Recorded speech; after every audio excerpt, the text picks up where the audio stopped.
Assalamualaikum warahmatullahi wabarakatuh. Kami dari kelompok 5 ingin mempresentasikan hasil dari PPT yang telah kelompok kami buat yang berjudul Project Based Perusahaan Nike. Sebelum kami memulai presentasi, izinkan kami terlebih dahulu untuk memperkenalkan diri. Perkenalkan, nama saya Dut Alonso Sitorus dengan ujung NPM 041 dan di sebelah kanan saya ada Yosafat Baka Darmawan dengan NPM 046. sebelah kiri saya ada Najla Nurjan dengan ujung NPM 020. Saya Maharisinta Dewi Untawang dengan ujung NPM 048. Saya Donita dengan ujung NPM 012. Baik, langsung saja kita mulai presentasi dari kelompok kami. Jadi dari materi project based perusahaan Nike itu yang pertama ada dimulai dari sejarah Nike. Di mana Nike ini didirikan pada tahun 1946 oleh University of Oregon Track Coach Bill Bowen dan atlet Phil Knight. Yang dimana juga awalnya bernama Blue Ribbon Sports. Jadi Nike itu sebelum bernama Nike, ia bernama Blue Ribbon Sports, yang kemudian diganti menjadi nama Nike pada tahun 1971. Dan Nike juga memiliki logo yang ikonik yang dirancang oleh Caroline Davidson pada tahun 1971. Selanjutnya, Nike juga memiliki visi dan misi, yang dimana memiliki 2 misi dan 1 visi.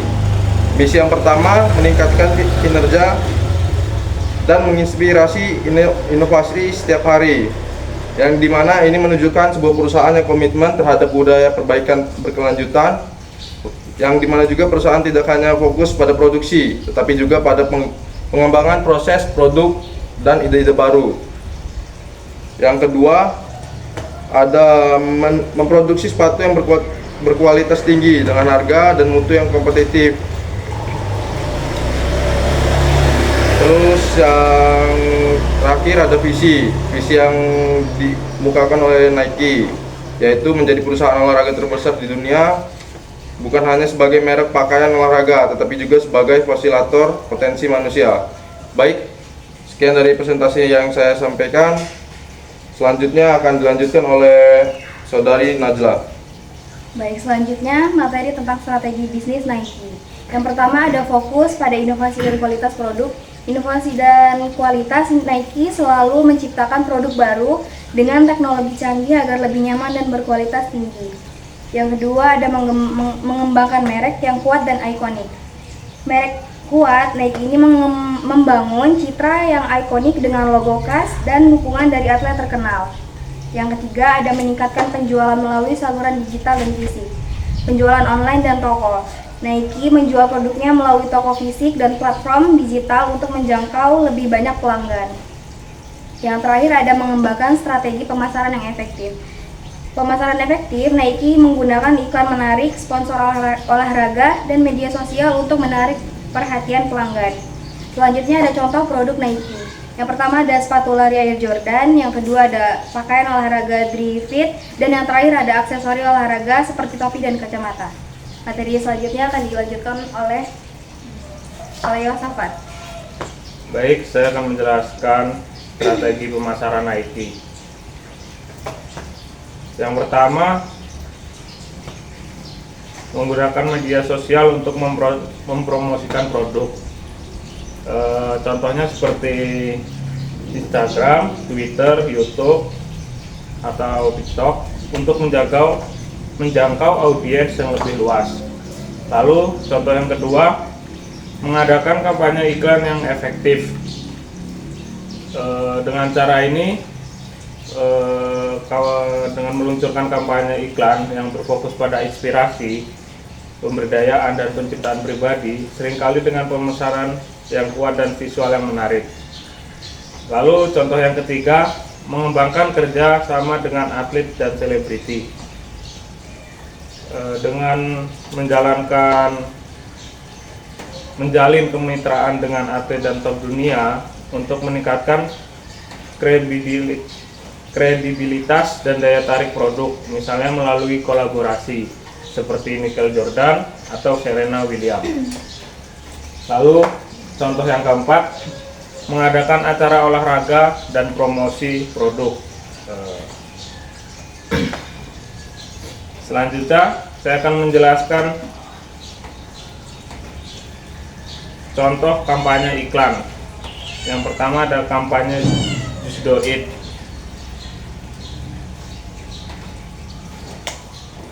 Kampanye ini diluncurkan pada tahun 1988. Menjadi slogan ikonik yang menginspirasi orang untuk melampaui batasan mereka dan memulai aksi meskipun menghadapi tantangan. Lalu yang kedua ada kampanye Find Your Greatness. Diluncurkan pada tahun 2012. Kampanye ini menyoroti bahwa setiap orang, tidak hanya atlet profesional, bisa mencapai kehebatan mereka sendiri. Lalu yang terakhir ada kampanye Dream Crazy. Diperkenalkan pada tahun 2018, kampanye ini terkenal dengan melibatkan Colin Kaepernick yang menyuarakan pesan tentang berani mengejar impian, meskipun melawan arus atau menghadapi kritikan. Baik, terima kasih Saudara Yosa atas materi yang sudah dijelaskan. Selanjutnya presentasi kami akan dilanjutkan oleh Donita. Untuk Saudari Donita, dipersilakan. Baik, selanjutnya ada analisis SWOT Nike. Yang pertama ada kelebihan. Merek yang kuat. Nike memiliki merek yang sangat kuat dan yang dikenal di seluruh dunia. Yang kedua ada kelemahan. Ketergantungan pada beberapa produk. Nike sangat bergantung pada beberapa produk yang sangat populer seperti sepatu Air Jordan. Yang ketiga ada peluang. Meningkatkan penjualan di pasar internasional. Nike memiliki peluang untuk meningkatkan penjualan di pasar internasional, terutama di negara-negara berkembang. Dan yang terakhir ada ancaman, perubahan tren pasar. Perubahan tren pasar dapat mempengaruhi penjualan Nike, terutama jika konsumen beralih ke merek lain. Materi yang selanjutnya ada strategi pemasaran digital Nike. Misalnya menggunakan platform media sosial seperti Instagram, Facebook, dan Twitter. Mengembangkan konten yang menarik dan relevan dengan target audiens. Menggunakan marketing untuk mempromosikan produk. Mengembangkan program loyalitas untuk pelanggan. Selanjutnya, materinya akan dilanjutkan oleh Saudari Maharisita. Untuk Saudari Maharisita, waktu dan tempat dipersilakan. Baik, selanjutnya saya akan menjelaskan tentang strategi pemasaran global. Nike adalah salah satu perusahaan pakaian dan perlengkapan olahraga terbesar di dunia. Untuk memperluas jangkauan pasarnya, Nike menerapkan beberapa strategi pemasaran global yang berfokus pada inovasi produk, distribusi yang luas, kolaborasi dengan atlet dan selebriti, serta promosi melalui acara olahraga. Yang pertama yaitu mengembangkan strategi pemasaran sesuai dengan kebutuhan dan preferensi pelanggan di berbagai negara. Nike memahami bahwa setiap pasar memiliki preferensi unik dalam hal desain, harga, dan fitur produk. Oleh karena itu, mereka menyesuaikan strategi pemasaran di berbagai negara dengan cara pertama, menyesuaikan produk berdasarkan tren lokal. Nike merancang produk yang sesuai dengan gaya hidup dan budaya di berbagai wilayah. Contohnya di Jepang, Nike merilis koleksi yang lebih minimalis, sedangkan di Brasil, produk mereka lebih berwarna dan sporty. Strategi harga yang disesuaikan, Nike menerapkan harga berbeda di setiap negara sesuai dengan daya beli konsumen dan persaingan pasar. Yang kedua yaitu menggunakan jaringan distribusi yang luas untuk meningkatkan penjualan di pasar internasional. Nike memiliki jaringan distribusi yang luas untuk memastikan produknya tersedia di seluruh dunia. Strategi distribusi meliputi toko fisik dan flagship store. Nike memiliki ribuan toko di berbagai negara, termasuk toko eksklusif Nike Town yang menawarkan pengalaman belanja premium. Penjualannya melalui e-commerce. Nike menjual produknya melalui website resminya serta platform e-commerce seperti Amazon, Alibaba, dan JD.com. Kerjasama dengan retailer lokal, Nike bermitra dengan toko olahraga dan departemen store di berbagai negara untuk memastikan produk mereka mudah diakses oleh pelanggan. Yang selanjutnya, inovasi dan pengembangan produk Nike. Berikut adalah penjelasan dari strategi inovasi dan pengembangan produk Nike. Yang pertama yaitu pengembangan produk yang berkualitas tinggi.